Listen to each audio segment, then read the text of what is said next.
Have you kept your phone secure while in London? Why is there more phone theft here than there is in the US? I honestly don't know. I just think that Is there more petty crime here? we have better rackets. Like if you're like a motivated criminal, you got like a robust crypto industry, you've got a government. Like I don't know, you got a lot of options. I think you have more options here. We have a bigger and deeper economy. You have ad tech.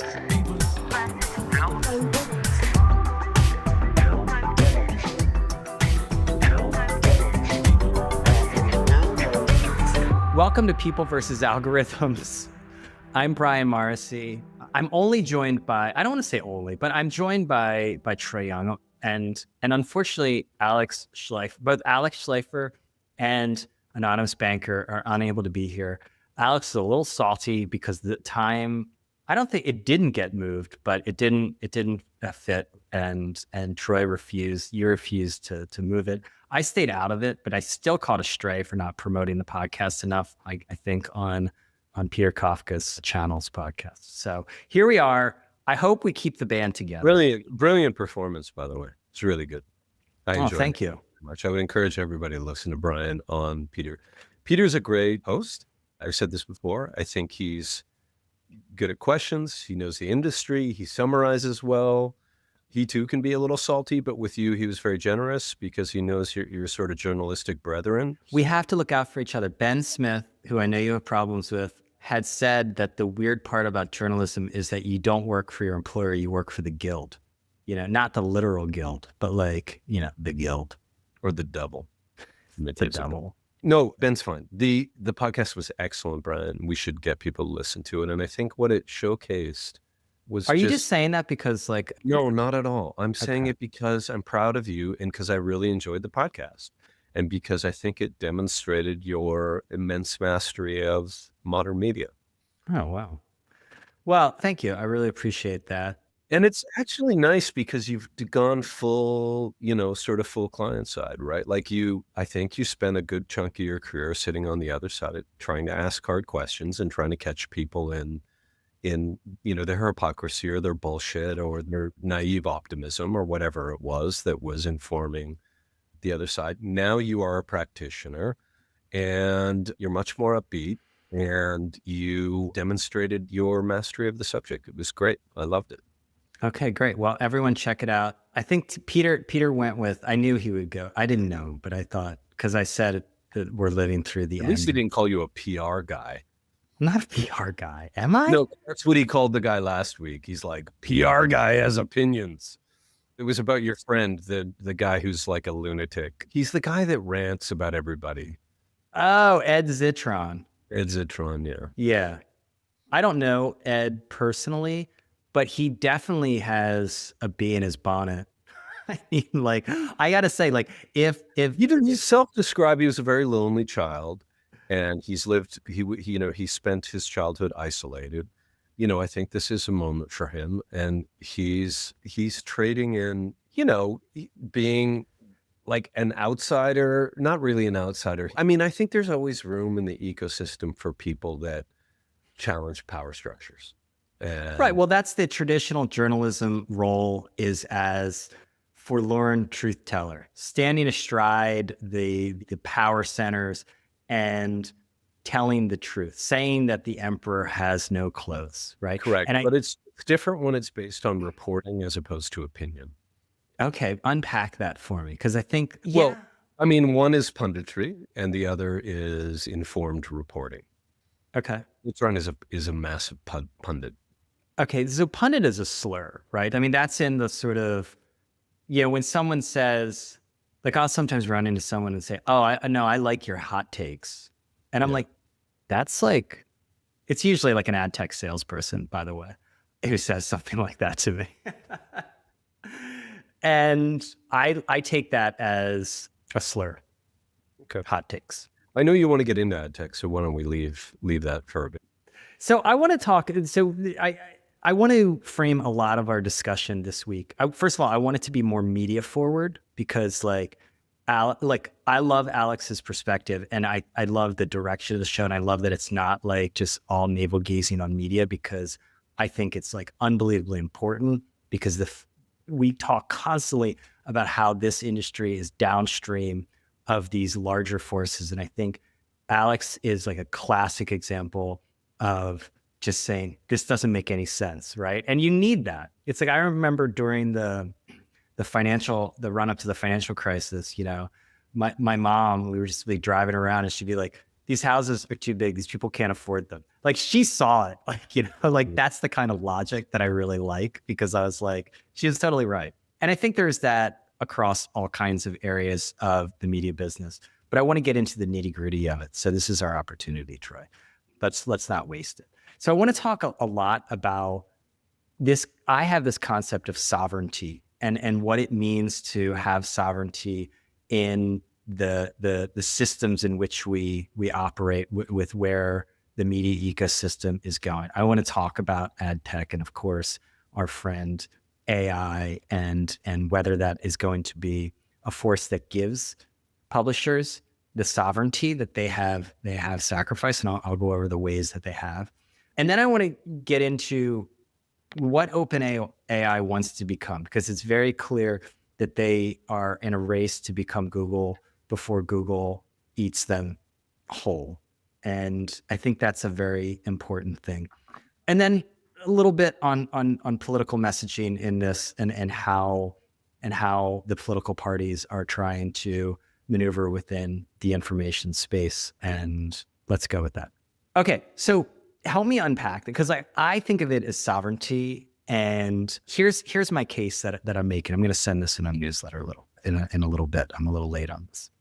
In my conversations with institutional publishers and with individuals who are themselves publishers, creators, whatever you want to call it, the big thing I come back to is sovereignty. And the story of media had to date, since the commercial internet has started, has been the erosion of sovereignty within it, because the system is architected to erode that sovereignty.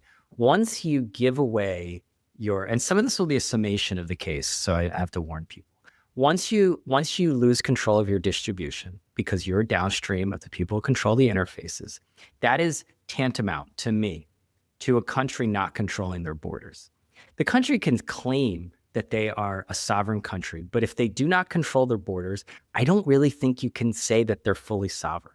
Now, a lot of countries make trade-offs for good reasons. I think of like countries in Europe that pull sovereignty within the EU, and there's a case to be made for that, okay? But I don't think that publishers can truly be sovereign without having more control of their sovereignty. The other, and this is actually came from you, I like the way you phrased it. You said ad rights, which is kind of like an old school term, I feel like, It's like a magazine-y term. Like you don't hear that in like digital, but it comes to an essential thing. Once you give away your ad rights, and that is the programmatic world, right? You are sacrificing even more of your sovereignty.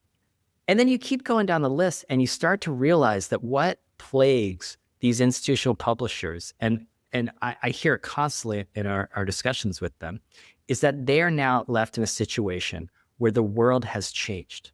Okay, a lot of people as countries gave away their sovereignty, gave away parts of their sovereignty in the promise of a rules-based order that would be very rational, where they wouldn't get eaten by the bigger wolf.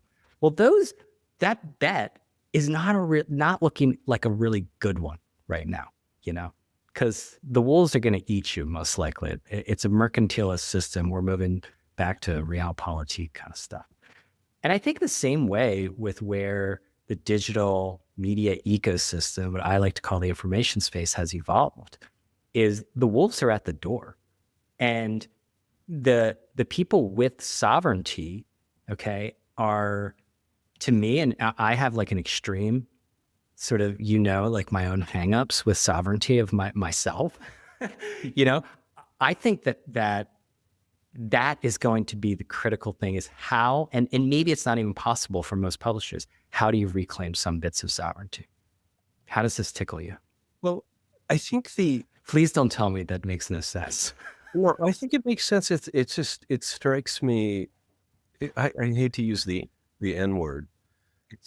It's a little naive. Oh, shit. And because any business without distribution sovereignty in some shape or form isn't really a business, right? Like So you talked All right, about, I'd push back on the naive part, but go on. well, I mean, there's only two things that really define a media business. There's maybe three.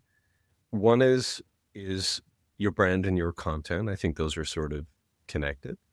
And the other is a kind of owned or native ability to deliver that content to an audience that's earned over time. And the kind of institutional value in media forever was that you had laid, those those pathways to the consumer that had, some amount of resiliency.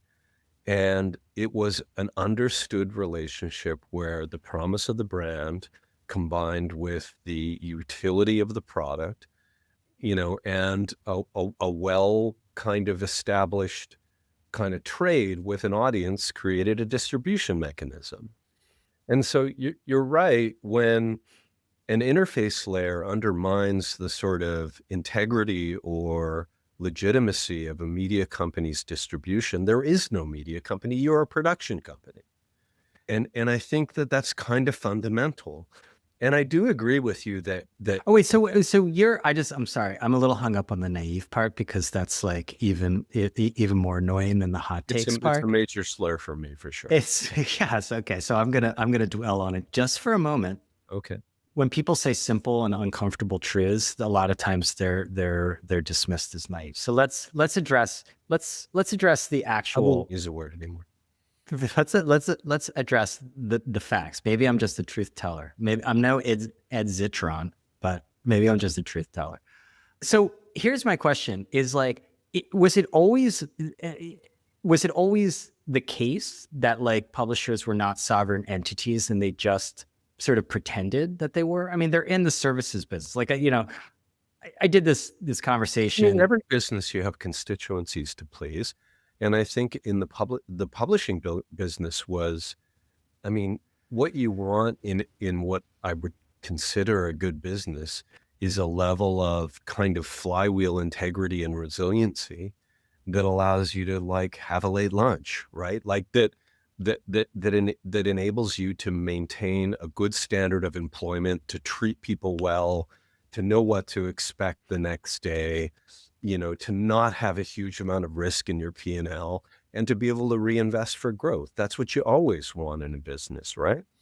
And I think that what's plagued the media industry when we did what you suggested, which is sort of outsource distribution to a third party, the rules of which we had to dance to daily and were unpredictable. I used to joke that we would like bring, the lamb into the boardroom and like cut open its guts and look at reading the entrails to figure out what our distribution strategy was going to be one day. The nice thing about it, of course, and I think many organizations got really excited and starry-eyed about it, was there were non-linear growths in distribution because you figured out a very productive hack of Google or Meta and your audience grew like crazy and your revenue grew. But in almost all businesses that I've ever seen, the quicker you go up, the quicker you fall. It's the nature of like arbitrage businesses, right? Yeah. Make a lot of money for a little while, and then the trick ends or someone else figures out the trick too, and you lose it. And so, yeah, every good media business, even in like the old magazine days, you had well-established, controlled sort of, as you would call it, sovereign distribution. Because you had, if it was a brilliant magazine business, you would have, well-established subscriber behavior and lock-in, and you would have had newsstand, right? And those businesses typically had good brands. And if they led their categories like a Vogue did or an AD did, or even a Cosmo did for a short time, you had terrific profitability and great resiliency. I think that maybe the cable business is a bit of an exception because, if you're HGTV, you had contractual distribution through a cable company, right? Through an MVP, whatever. You were locked into a consumer relationship as a brand in their bundle. And that was kind of enough distribution lock in contractually that you could count on that and you made tons of money and it was all good for a long time. So, I mean, every single good media business has to have that kind of predictability. And the yin to the yang of content is always distribution. The better your distribution is, the better your media business is. Full stop, period, end of story. What I find interesting is all that is true, right? But that we are seeing the rise of fully sovereign publishing businesses. And they're through places like Substack and Beehive, which is a partner. And to me, they have contours, right? Usually they don't have outside investment. They're fully owned and operated Well, by that's the a person. different dimension of sovereignty, which is capital sovereignty. Okay, so there's capital. Like, let me go through it. So these are the characteristics that I think of a fully sovereign. And I look, there's trade-offs to it. I know that because I was up at like 6:45 trying to friggin' write a newsletter.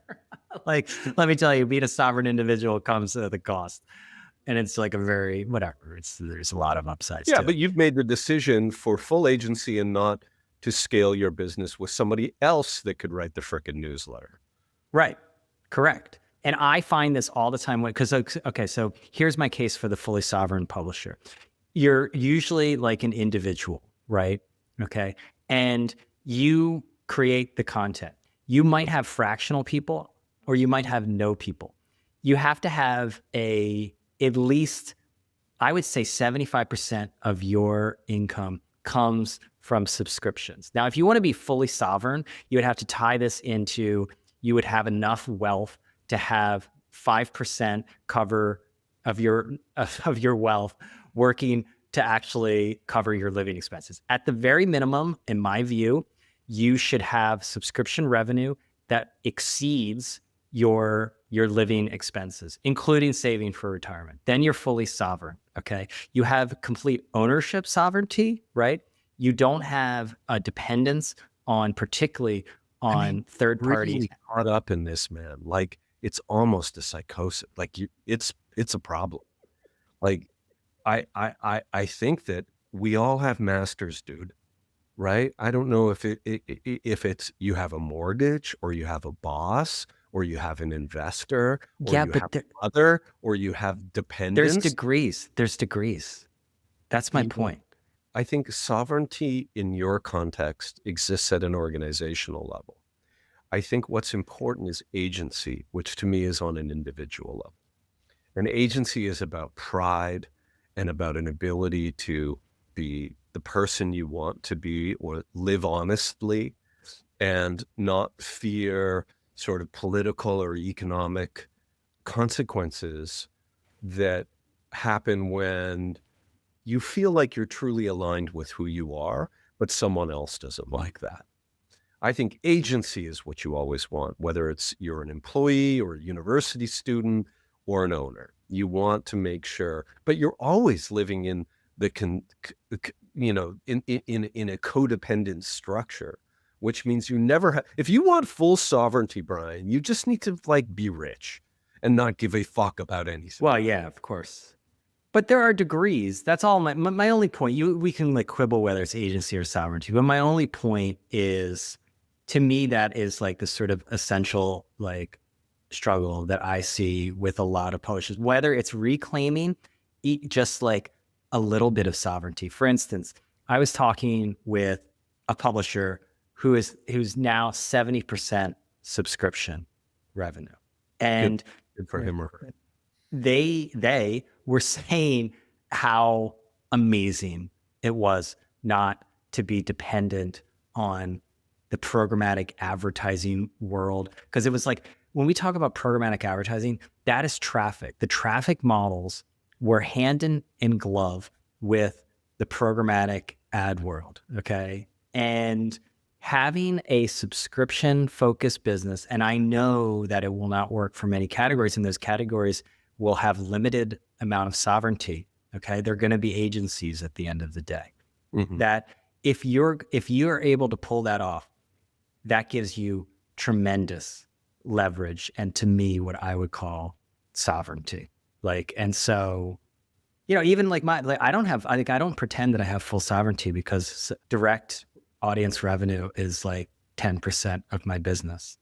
I'm Right. like completely dependent on my wonderful commercial partners. Get in Right. touch. Get more bmarcy subscribers. at the Totally agree. rebooting.com. It's nice to have subscribers. All they are is they're the same as your commercial customers, No, they're but not. well, no. But my point is, it's all the transaction that's dependent on, the quality of output that you create. But they tend to churn less. They're more loyal, and there's more of them. So one of them isn't going to mess up your day. Right. But it's all just an economic agreement with someone. And you have thousands of them, presumably, if they're subscribers. And Yeah. so, it's less volatile and it might suit your type of publishing better. So go get more subscribers. Well, It's just harder, right? It's just more work. It's like the semaphore thing, right? They have no subscribers. I no. mean, their email list, but their Yeah. play is going to be, instead of doing the hard work of scaling a business against what are at first meager subscription revenues, let's try to create free, get scale, sell bigger partnerships, and we'll create a franchise event base. Yeah. And hopefully that has its own gravity that gives us a little bit of sovereignty or agency, however you want to look at it. And that's a fine strategy. Yeah. No, I mean, again, it's all on some kind of continuum. You could probably do it 2x2. I don't think you will because you don't seem that into it. I'm more into it. But I do think that like everyone has to figure out like where, because like I talked earlier this week with Josh Marshall from Talking Points Memo. You remember Talking Points Memo, you know them, right? They're like an original blog from like 25 years from that blog era. They're celebrating their 25th anniversary. Okay. And these days, like when someone reaches 25 years of a digital publication, I'm like, it's like 100th birthday where I'm like, congratulations for like being alive, right? And I don't mean that in like a bad way, but just look at the cohort from that era. All the brands were like disposable, right? And they had this thing where they invited people to do like 25-year like retrospectives. They invited me. I couldn't do it because I write too much. I don't have time to like focus. But we did a podcast conversation instead. And Josh in his piece had said that the original sort of sin, and there are like 1,000 original sins of publishing when it meets the internet, was basically treating journalism, at least in the journalism sphere, treating journalism like tech, that it would like scale like tech, and all of the disasters of like funding it like a technology company. But one of the interesting things in our conversation I found was that in late 2012, he said, because he got really into the ad tech ecosystem. Like he knows a lot about, because I've read his stuff and like, I don't pretend to be an ad tech expert, but I've read enough. I know who knows their stuff with this, and he knows his stuff, and he's like a really good writer. So he's just like really good at understanding complex systems and being able to explain them really well. Okay. And I really appreciate that because a lot of the people in ad tech just hide behind like crazy acronyms and all this stuff because I don't think they really know what they're talking about. And he quickly realized it was a house of cards. He was like, this is not going to work. He's like, this is all going to go to Google, even though my ad revenue is going up from programmatic. It's not a house of cards. Let me just finish. I have to do subscriptions to be, at least in my view, like a sovereignty. If he didn't make that move, okay, and they're now 90% membership, they wouldn't exist. And at the time, he was called like naive because like people were riding that wave in 2013, 2014. Yeah, that seems like a good decision. I will say that ad tech is like any of the businesses that there's a short distance between the stuff you do in cash, prostitution, selling drugs, oil, burglary, right? Like, Thank you for standing up for ad tech. well, no, but I've seen a lot of companies that build a little bit of technology that enable them to make a claim to a publisher or somebody in the industry to say, if I do X, I can make you that much more efficient or effective, give you a capability, and I'll only take 10, 20, 30% of the transaction, right? It's like an old fashioned close to money business. So it attracts people that want to make a quick buck. It's very opaque, and it's, there's lots of wires, so it's really hard to understand. But the flip side of it is because all of that money was there was lots of cycles of innovation. lots of technology development, lots of money went into it.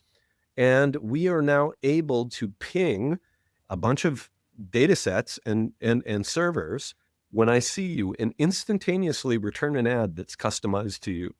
So the This idea, sounds amazing. This well, sounds the amazing. idea that we could auction Does off this match up with your lived experience, Trey, in all honesty? that we could, well, I think there are other issues with advertising on the internet that are unrelated to our ability to instantly auction off your attention and provide a semi-targeted ad. The better the data set, the better the targeting. And at the high end, you see really good, amazing advertising on Instagram. And at the bottom end, when there's no data and there's a shitty display ad, or they're running out of money. Is belly fatville? Or just any web page where where you can smell desperation, right? Which is pretty much. Let me just make the point. That's literally almost every page of like what I consider like the open internet publishing system. Yeah. I mean, I've thought about this a lot because reeks of desperation. For many years, I wanted to find a better way to do it. I think that the biggest problem, forget about all of the infrastructure to figure out who you are and auction you off. The idea that advertising sits next to content, or God forbid, on top of it, is a problem, right? Advertising and all the shenanigans that happens in the middle is fine for linear advertising on a video player, because you trade content for attention in a linear format, and it's called a TV ad or whatever you want to call it, and it's kind of fine. But like putting ads or video players next to content is kind of a shitty experience. It doesn't work for consumer attention, and it doesn't really work for efficacy. And when you look at the whole history of the industry, it's kind of wild that really the only stuff that was sort of performant in the end, other than just like volume, at extremely low prices, I would say there's two things. One is three. I'm going to say three types of it works. Premium ads in premium environments, even display ads in places like the FT and the New York Times, are fine, right? When I see a Tiffany ad on New York Times, I still pay attention to it. I think it works associatively and all the rest. It's fine. I think that advertising, which is affiliate, which is basically the content and the product placement align at best, you have intent. I'm looking for something. You're delivering content to me, and I can click and get it within your content flow, is alignment, and that works. And then I think the third one, which was much maligned forever by the entire industry, was retargeting, and it just worked because it was fucking annoying, and it just chased. That's kind of gone away though. Like, was that GDPR? Like, yeah, I don't see as much retargeting in Europe and stuff made it harder, but. I mean, but like retargeting was notoriously effective. And what would you do in like high-end in retargeting scenarios? You would back up your pickup truck of SKUs, dump them in Critio's database, and they would chase people all over the internet with prefab creative against SKUs. That still happens today. Yeah, but like, let me just make 2 points. One, you're in Europe, so you have to call them Criteo. Okay, first off. Okay, please correct that. Secondly, this gets into like an uncomfortable possible truth about ad tech that I want to road test with you, because I went to this party at Joe Marchese's last night. It was AI versus ad tech industrial complex, and my joke was like, can I get another option? Like, I don't want to choose a side here. And Joe has made this point a few times with me, but he made it a little bit like in a conversation there, was that a lot of ad tech is about trying to take credit for things that were going to happen anyway. And a lot of advertising is that way, because that's modern advertising is driven by this. So basically all of this quote unquote innovation, let me just road test this case with you, and you can object then and to tell me why I'm naive. It's like shit that was going to happen anyway. Okay. So basically he was just saying, look, everyone is the incentives are aligned because measurement is so screwed up and attribution, nobody has figured it out, that everyone is just trying to like be the last thing that you see before something happens. And they didn't have anything necessarily to do with that thing happening. And like the people that do that the best are obviously going to be the platforms, because they're always going to look the best. I love Joe. By the way, I think he's really smart, but this is just there's a but. He uses that. Right? This is just punditry. See, now if you ran like Fox, of course, people hack the system to try to get last click attribution. That happens. I agree. But like, I don't think that you can use that to dismiss the efforts of the entire industry. Troy, you called AdTech on a previous episode a parasitic industry. Yeah. Okay. Well, I mean, we're shooting the shit here. Remember, like when I changed my mind that one time, you were like outraged. Outraged. You're outraged. Like, how dare you change your mind on something once you experienced it? Okay, so you're I'm just saying, we have a problem with formatting. We have a problem with alignment around what a customer needs in a demand-driven medium, i.e. you're taking control, you're finding what you want.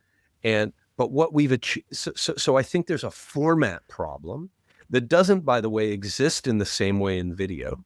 But And you by tried the to way, fix it. My point is, I tried to fix it. you It tried can't to be fix it. fixed. And, I okay, tried. that's my point. My point is, it's unfixable. It is like, the Pope had a speech this week. I'm going to weave the Pope in here to add deck. You Okay, always leave in the church.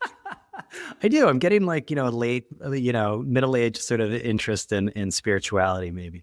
Yeah. And the Pope I think I'm interested in this Pope as a figure. He's an American Pope. We don't really know a ton about him yet. And, I like the cut of his jib right now of some of the things he's talking about. So he brought out like usury. And I have not heard usury mentioned in a long time. Okay. And the thing with the Catholic Church is they're not hardcore capitalists. They never have been, because it's like capitalism in its extreme form is deeply anti-human, at least from like a Catholic teaching perspective. And they've always sort of had an ambivalence to capitalism. They just didn't like communism. Vatican, they look pretty capitalistic to me. Yeah, I know. But like, in a teaching, it's not really, it doesn't really line up that much. And you see it in the various things of several of the popes. But like, anyway, he brought up usury. And like, to me, I was like thinking, I'm like, man, when you're talking about like usury and you're talking about anti-human financialization, that financialization has taken place all across society. And I think that's why he's bringing this up, because it's a very weird, like Middle Ages type term.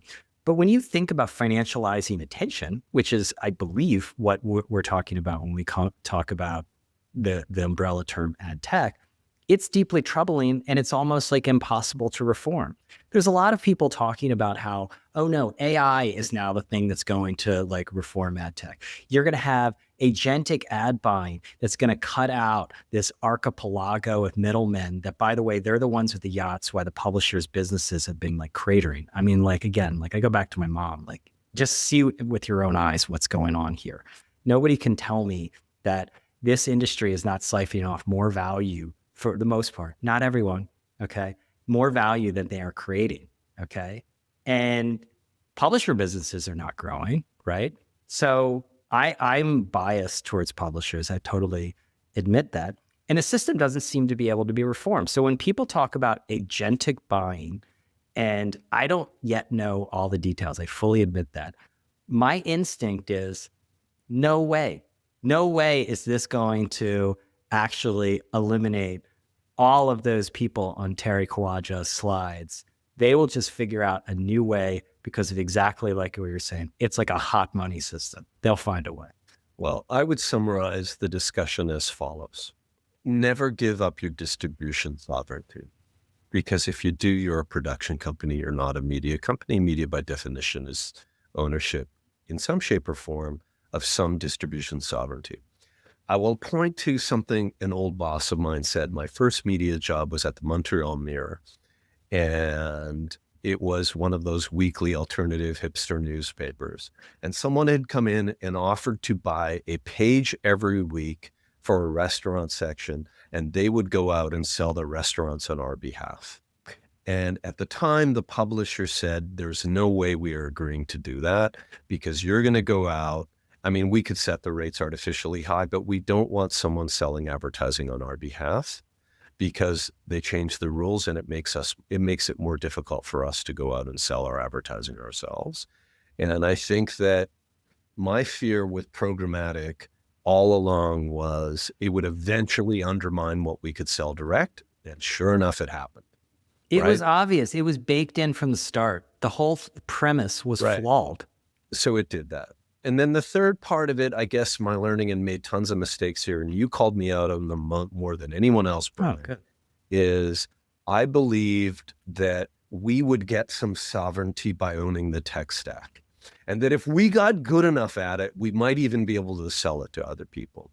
And because I'm a techno optimist, and because I believe that we could make better technology than other people, and because I believe that from a CMS and media management perspective, the market was underserved, I thought we could build a better media stack. And we, at my time at Hearst, we called it MediaOS. And I thought we could do things like build an affiliate and make it more effective for editors and build in analytics in a better way and all the things that you've heard a million times. And we did it pretty well. But here's the thing. Today, you don't do it. Sovereignty isn't building tech anymore. Sovereignty is using The opposite. It's the opposite. Because sovereignty comes from financial independence. That means that you don't invest in that stuff, right? So it comes from being as lean as possible, investing as much in the product as you can, and using that to get proximity to the consumer who is going to subscribe and be loyal. And I think that that's the shift that we've gone through. And so that's how I would end my sovereignty spiel for you. Okay. I know you want to move on. I just have one final point on that. I want to weave in my new rebranded webinars as TRB Live. I did one yesterday. It's a live interactive streaming show with TechCrunch and my partners at Beehive about like their, it's like ripping out their email system and modernizing it. Regent, acquired all these publications. They're like, I know what you're talking about right now. Who's Regent? There's a bunch of these holding companies. I used to think that there would be a great one that you could just call distressed content, that are just like buying like content assets so they bought TechCrunch off of Yahoo. And Okay. Anytime you do this. Oh yeah. The PE guys in LA. Yeah. Everyone. Yeah. And anytime this happens, to me, it's just like the plumber. The plumber always comes in and is like, who did this? We're going to have to rip all this out, But I think that's actually true at a lot of publishers, much like it's true with a lot of the plumbers and electricians. And there's so much tech debt in these organizations from over the years. And what I notice is when they're trying, they know what they have to like change. They don't know how exactly to get that, but they're so hamstrung by tech and organizational debt. And then on top of that, they're trying to operate an old model, a traffic-based model. They're trying to ride it into zero, okay? And in order to fund the new model, and like, I don't know if it's possible for a lot of these companies to do both. Like, and I constantly see, like, I would argue, for instance, this is a true hot take, that someone like Vox Media has a really good blueprint. I don't think it's like a massive business. Like nobody's going to get rich off of their Vox shares. Sorry, I don't believe that. But I think they have a very good blueprint with what they're doing with talent. Okay, I think that's coherent. That makes sense. Talent and podcast, and also I would. But wait, say, let me finish. Then I look down their portfolio, and I see them propping up. No offense to SB Nation or something like that. That's literally the foundation of the company. It simply doesn't make sense in their portfolio. Like maybe it should go to Regent. That was the sin of buying Pop Media or whatever it was called, Pop Sugar.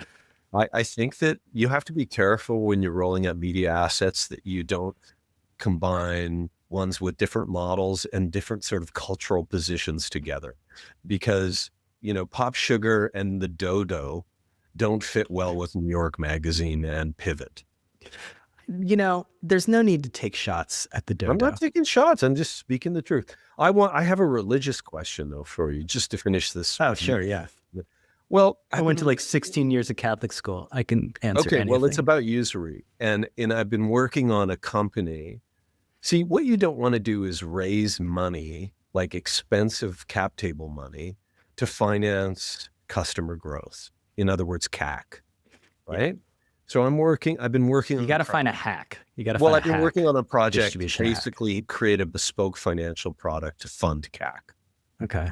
Right. So imagine you, instead of like factoring your accounts receivable that many people do, right? You get paid for money that you're owed upfront, and you can use that money different ways. We'll give you money to go acquire customers, and you pay us back as a percentage of your lifetime value. Okay. Yeah. Is that usury? Yeah, I think that's a form of it. Yeah. I think that to me, like usury it's anytime like the financial system becomes, it's from AdTech people. It's extractive. Like at its core, it is extractive. I think it's very useful. Well, no, it's imprisoning people in debt. Like, so it's It's to me, not a it's debt product though, because it you. has no Oh my need. God. Oh yeah, Klarna isn't like a debt product either. Like, give me a break. Like, Okay. I mean, You ruled against what I've been putting energy I into. don't know. You should start like a PE marketing firm. Like, that's always a good agency All right. business. Right, okay. Okay. Thank you. Fine. Let's talk about another erosion of sovereignty, or because to me, the reason that like as much as Alex likes to poo poo the dying like media industry, the reason that it's interesting is that it always goes first. Any of these great commoditizing trends that start, and we saw this with the internet, media always goes first, and then it comes to all other sectors. And I think what is going on with what we're talking about, the distribution and like losing control of your sovereignty through your monetization, is going to be happening to a lot of places. And like that is why AI is so important. OpenAI has joined the browser wars. I haven't used it yet. I have to admit it. I think what's to me, I'd like to hear your experience using it. But to me, what is interesting is a point that you had made, so I'm not going to pass it off as my own, which I do sometimes do admittedly, is that OpenAI is clearly trying to be Google before Google swallows OpenAI whole, because it has any number of advantages, which we've talked about before, which usually comes to being the interface and having billions and billions of users already. Talk to me about the browser and why this is important when it Well, comes I'll to start it in a distribution couple of ways. It dominance. just struck me so obvious that it's so obvious that OpenAI is just Google, and that a bunch of Well, it's the people. same playbook. I mean, Yeah, they have the it's same Google people the same thing. It's like, are doing oh this. my God, we have the tailwinds of like hundreds of millions of users. This is a moment. Let's go for it, right? And let's we can do all the things, and and we will be incredibly bold in how we build and finance this company. And there's obviously Sam Altman sees what we do not. Obviously, Sam Altman can see what the next model portends, Can he? and of course, and is sharing that with investors. But like a couple things stuck out to me. One is that when the deal hits like its kind of real payback point, OpenAI is going to be on the hook to pay Oracle $60 billion a year. Okay, so just put that in. That's like part of your COGS, man. Like you still have to pay for all of the other stuff, right? Like your people and your marketing and, all the things you do to run a company.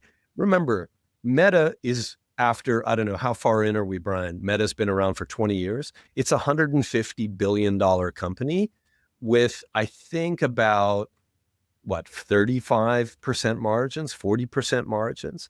So the bill from Oracle to OpenAI will be basically the cost structure of Meta. Like this is an enormous amount of money. And that's just one partnership, right? So clearly they're swinging for the fences here, right?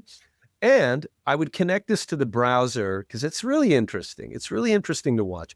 And it pains me to watch the entire global economy pin their hopes on, kind of the promise of AI and all the capital inflation around it, basically around one company and their new interface, that 800 million people are using, some 800 million people. So if you want to make that kind of money and you want to find ways to have sovereignty, you need to be as closely and kind of proximus to consume. Is that a word? Who knows? Yeah, it is now. You need to be as close to the consumer as possible. You cannot rely on other people's distribution points. So Hell what do yeah. you need? You need a browser. Because what does a browser do? It's a browser is one step below the device. Actually, two steps. Browser, operating system, device, Yeah. operating system, browser. And increasingly, the browser is becoming the operating system, right, Brian? So basically, they need to find ways to get as close to consumer as possible. How are they doing it? Well, the browser is one example. The promises of a device with Johnny Ive is another example. Pulse is another example, right? What does Pulse do as a reminder? Pulse is the thing that you use to go gather your news daily, and it goes out and does the work on your behalf. It's not Sora is perfect. It's not perfect. not It's perfect. like It's not whatever. perfect. Sora is another example. What is Sora? It's an application. Remember, applications sit above websites on the kind of ontology of proximity to consumers. And, it's an attempt to create their own sort of entertainment outlet or social network or whatever you want to call it. So they need all of that. Mm-hmm. And then they need to pay for it all. What do they need to pay for it all? They need subscribers.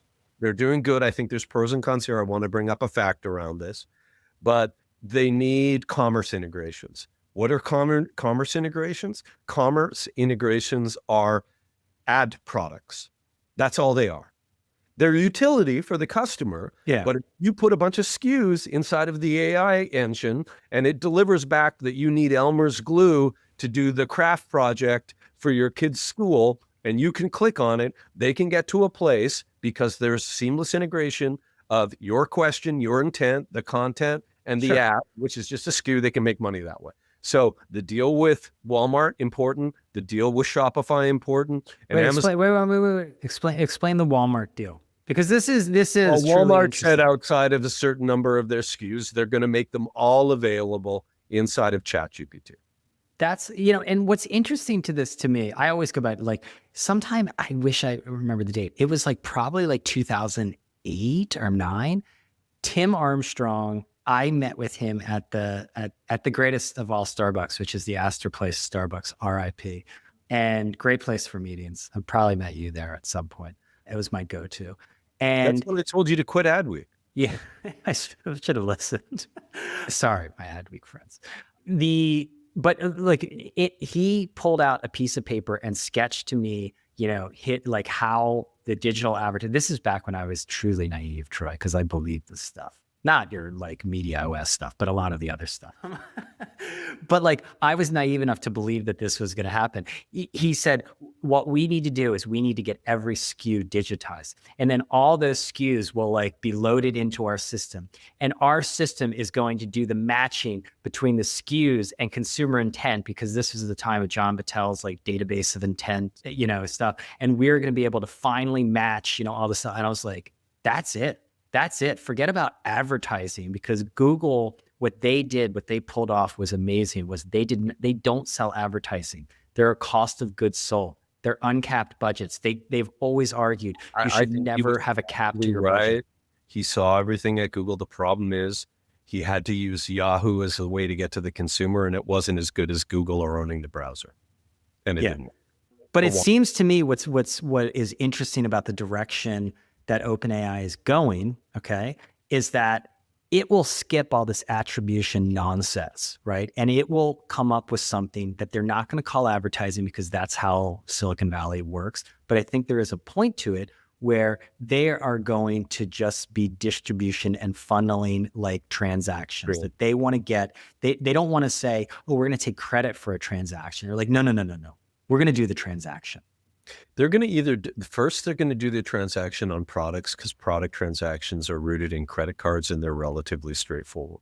Where all the money is in services, both consumer services like credit cards and insurance and bank loans and health services and getting your gutters cleaned and all that shit. So they need to get into that, which is more complex. In fact, Google didn't crack that. There's a whole ecosystem of people that sit underneath of Google that basically pay Google to grab the next sort of tier of lead management, right? Like that is still an incredibly lucrative world. And then when you take that and you apply it to B2B services, like you bought a SaaS provider or you bought an email system or all of that, huge amounts of money, right? That's in some ways the world you trade in.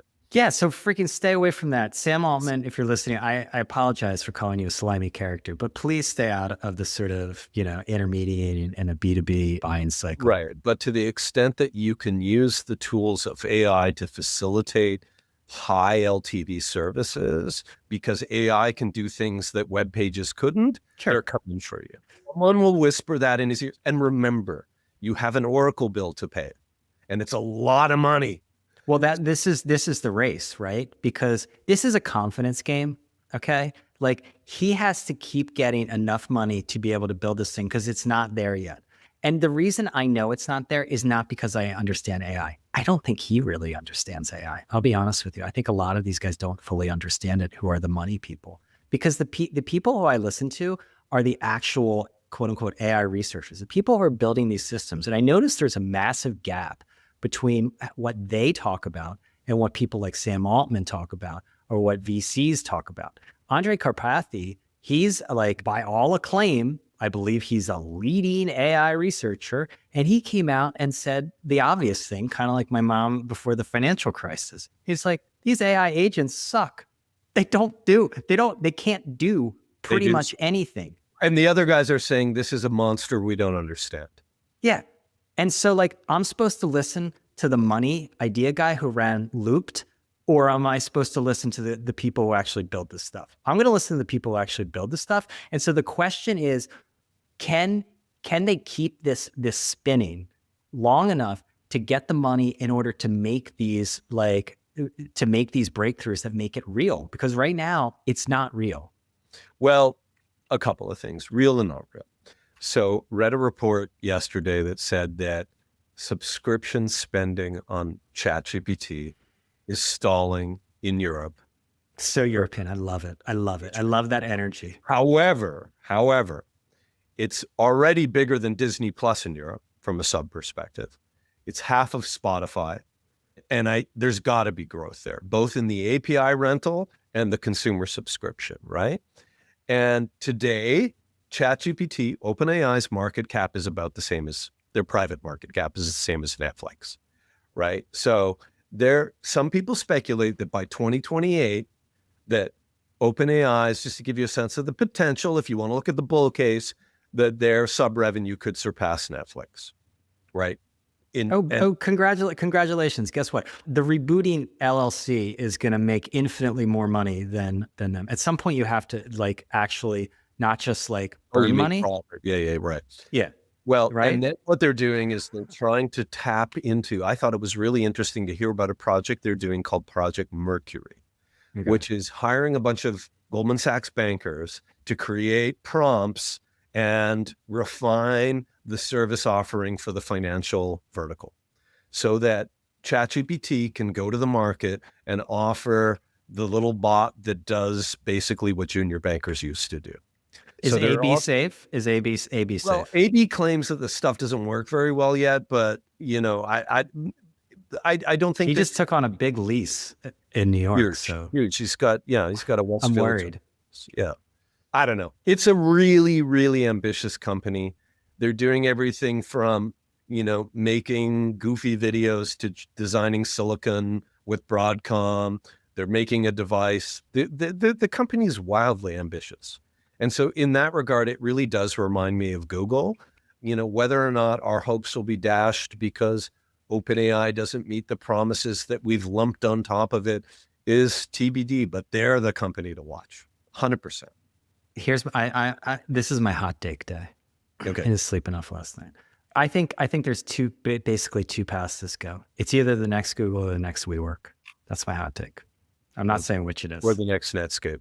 No, I don't think it's going to like become a boring company. Like, I don't think it's going to become Oracle. Like, I just don't think that that's going to be the case. Obviously they're very different, but like, I think it is on a path where he is betting so big that it's either going to be like a world-changing company or it is going to be the ultimate of flameouts. And that to me all comes back to the confidence, whether that people have confidence that this thing will actually come to fruition. Because if people stop funding this stuff, it all collapses. Like, yeah. I think what's different here is that this one's so wild because it's like arbitrage around compute. And, the compute layer is something new to us, like that he or she who has the most compute and therefore the most power powering the compute presumably wins this battle. And then it becomes this giant capital war. And the front end to all of this is a lonely little browser or an app called Sora, an interface called ChatGPT. It's pretty wild, which by the way, will take me back to the Atlas review. Everybody wants to put a window that says, ask Gemini or, I hate that. I hate Copilot, that. whatever. Everybody wants I just went to my Gmail and I said, where is this link to this landing page from the actual person? And it never works. Like at some point, don't we have to just say the obvious? Is this being naive to say like, this shit doesn't work? Well, that's not true. So I have found, in all fairness, that I have wanted tighter integration between my browsing and reading and AI for a while. Now, Gemini does a little star in the top of Chrome. What ChatGPT does is they take the guts of Chrome and they made a new browser and they integrated ChatGPT, which is my preferred chatbot, into that better than Google did. So now I have a little window, Brian, that sits beside my browsing and is integrated into my email and my calendar and all of my Google Docs. So I can highlight anything, I can summarize anything, and it's all really, really seamless. It makes me faster, makes me a little bit smarter. It's not, it's not obviously like, major disease eliminating. Okay. Like it's not going to really change it. I'm glad we opened 3 Mile Island for you to be like marginally more productive. Fantastic. Doesn't make sense. Why? Really? That's where you're going? That's the old you. How is it? Well, it's still in me. No, but it's a DNA thing. Anyway, what a good conversation. Yeah, no, so one point on that. I'm very ecumenical. I'm out there taking in signals from all kinds of things. So I was having dinner with a biotech CEO last night, and I was asking about AI, zero impact. What he was telling me was that it has had zero impact in that kind of cutting edge research, and that it's all nonsense. Like everything is being developed the exact same. So a lot of this is, to me, when it can become real, and for it to be real, to be worth all of this money in the compute, it has to do more than screw over a bunch of publishers. Like, I'm sorry, it has to. Like, the numbers do not make sense. And this is where I go back to the confidence game. It's really good to raise money to talk about replacing doctors, and we're not going to have teachers or schools, or we're going to have universal basic income and all this shit like this. At some point, you have to put points on the board. You have to put points on the board, and points on the board are very simple. It's productivity growth. None of this is showing up in the productivity growth. And at some point, when confidence erodes, it's not a good situation. We saw this during the financial crisis. And I think that's why I've noticed that there's so much like financial collapse porn that is being put out there by The Economist and the FT lately. Like, I'm getting a little nervous that they're all going to take us down. We'll leave it there. Do you have a good product? I do. I always think it's cool when, I don't know if I can do it, when people are like, what's the best X, right? What's your favorite thing? And it's really hard to do. If I said to you, your favorite band of all time, Pitchfork does this thing called your perfect 10 album. And I always stop for it on Instagram because I like, The Damned, Strawberries, that was a really good album. And, I don't know. I never liked this stuff. This is like the Bill Simmons type stuff. Or it was like, oh my God, for sure, London Calling is a perfect 10 album, or Night Nurse from Gregory is a perfect album, whatever. I love stuff like that. And I was thinking, who's my perfect actor? And I figured it out. And it's Cillian guy? It's Mark Ruffalo. I think he's a perfect actor. Okay. And I got to tell you, it's nice to see HBO still turn out quality programming, even after all of the endless kind of gyrations around that company. Task is a show starring Mark Ruffalo. Have you watched it? No, I haven't watched an HBO show in some time. Task is really good. There's this touching courtroom scene where he's speaking to his son that's on trial, and he's hesitant to do it for the first 5 episodes. And he comes around and it's like, he's talking to the judge, about, sort of to kind of testify to the character of his son who's who's killed his wife. And so it's a pretty hard thing for Ruffalo to do. And it's just like a masterclass. He's an amazing actor. He's an amazing actor. All right, we'll check it out. I've been watching Slow Horses. I know that's like a little cliche. Slow Horses feels like a bit of a save as. You know what I mean by that? No. Well, it's sort of like you do one thing really well and you save it as season 2. Okay. It's like, I get it, that. Gary Oldman, you're fucking grumpy. Like try not to become like a complete caricature. Surprise. Yeah, it's a little over the top. I get it. Like they've taken the characters and they've made them so kind of like into these types that to me it's lost a little of its nuance. Yeah, I don't know. To me, it's like it's a little bit of a strange show. Like wash your fucking hair. Like it's so it's like greasy. But like it's hard for me to like. I know you have to suspend disbelief. I don't like to be those people. That's unrealistic. I'm like, it's a freaking movie or a TV show. But like at the same time, like they like beat up colleagues who like come there and then they just like, oh well. And I'm like, yeah, there's different expectations in different professions, but I found that a little bit difficult to get over. I was like, this is, I don't know, like. I never like shows that get too far away from even being plausible. Well, one last thing I need to do a little shout out for, Brian, and it's the Toronto Blue Jays. Like Canada's had a tough go of it. Lately, this World Series is turning into this sort of like epic battle between the haves and have-nots, between a sane kind of nation and crazy America. And also John Schneider, who's this kind of like humble, down-to-earth coach of the Blue Jays, taking a group of guys that really gelled as a team and kind of got them through this tough Mariners series.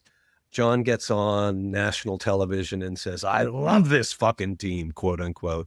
And it's like, now I've lived long enough to see that word completely become part of just our regular. I mean, I think Trump said it once, didn't he, when he was pissed off about the Ukraine or something? I remember he said it on the White House lawn. That was a moment. But if there was ever any question that fuck him, he just used it. He's like, we will fuck them up. Like now in the Oval Office, you can say that. Like, remember the tan suit? It's like amazing. We've come a long ways. A couple things on that. One, I've noticed that you've purged I was thinking this the other day, you've purged your accent of like known Canadianisms. Like you don't say a boot or anything of that nature. Was that like a conscious decision, or have you just been acclimated, or were you like a victim of That's a good question. I left my hometown where they do like a boot and like they talk like hosers, like that, because my brother talks like that. I love it, actually. I left when I was 13 or 14 years old. And then I actually went to kind of like a fancy boarding school where people didn't talk like that. Okay. So you adjusted like in your teenage years. Yeah, I adjusted then. And then I never ever went back. So yeah.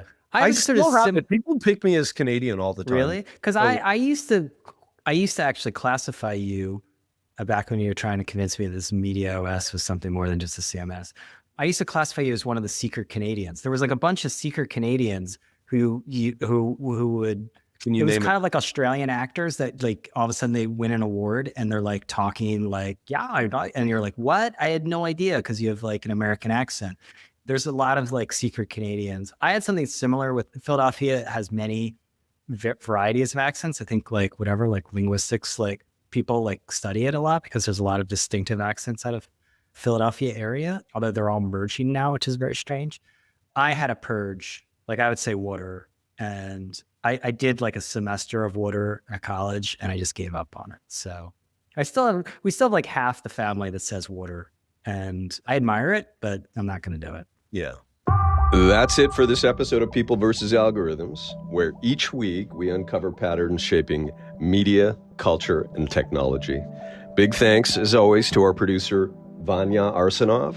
She always makes us a little clearer and more understandable, and we appreciate her very, very much. If you're enjoying these conversations, we'd love for you to leave us a review. It helps us get the word out and keeps our community growing. Remember, you can find People vs. Algorithms on Apple Podcasts, on Spotify, and now on YouTube. Thanks for listening, and we'll see you again next week. This has been a good episode. It's been very feral, I feel like. I love talking to you. All right, this is fun. Yeah, thanks, Brian. Bye. Ciao.